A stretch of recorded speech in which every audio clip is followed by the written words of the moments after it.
নমস্কার, আজকে সাপ্তাহিক রাশিফল নিয়ে আলোচনা করব 10th March two 16th March 2025।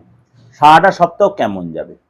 এই সপ্তাহে কিন্তু আপনার দোল উৎসব, হোলিকা দহন দুটো বড় বড় উৎসব রয়েছে। সুতরাং এর টাইমিংটা আমি দিয়ে দিয়েছি আমার আলাদা প্রোগ্রামে, সেখানে আপনি ফলো করলে জানতে হবে কখন এর শুভ টাইমটা আপনি জানতে পারবেন। আজকে আপনাদের রাশিটা নিয়ে আমি বলবো, আপনার রাশি সারাটা সপ্তাহ কি বলছে।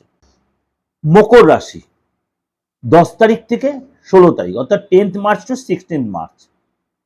এই সপ্তাহে আপনার কিন্তু 4টে দিন একটু সতর্ক থাকতে হবে, বিশেষ করে 10 তারিখ থেকে 13 তারিখ। সূর্য যখন ট্রানজিট হয়ে যাবে তখন কিন্তু সময়টা আপনার ফেভারে আসবে। 10 তারিখ থেকে 13 তারিখ বাবা মা রিলেটেড, ফ্যামিলি রিলেটেড এইসব কিন্তু আপনার খরচটা হতে, বাবা মার শরীর নিয়ে কোনো প্রবলেম, ফ্যামিলি কারো শরীর নিয়ে ডিস্টার্ব, এই জন্য ডাক্তার হসপিটাল আপনার যেতে হতে পারে।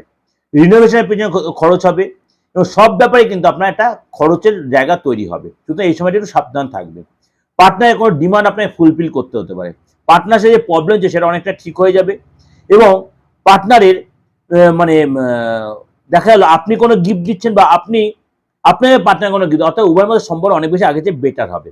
দুজনে একসাথে কোনো প্রোগ্রামে গেলেন, কোনো ফাংশনে গেলেন বা কোনো কিছু কেনাকাটি করতে গেলেন বা ফ্রেন্ডের সাথে কোথাও গেলেন, অর্থাৎ রিলেশনের জায়গাটা কিন্তু অনেকটা বেটার হবে। কিন্তু 10 তারিখ থেকে 13 তারিখ আপনার কিন্তু খরচের জায়গাটা কিন্তু অনেক বেড়ে যাবে। এই সময় কিন্তু আপনাকে একটু সতর্ক হয়ে চলতে হবে।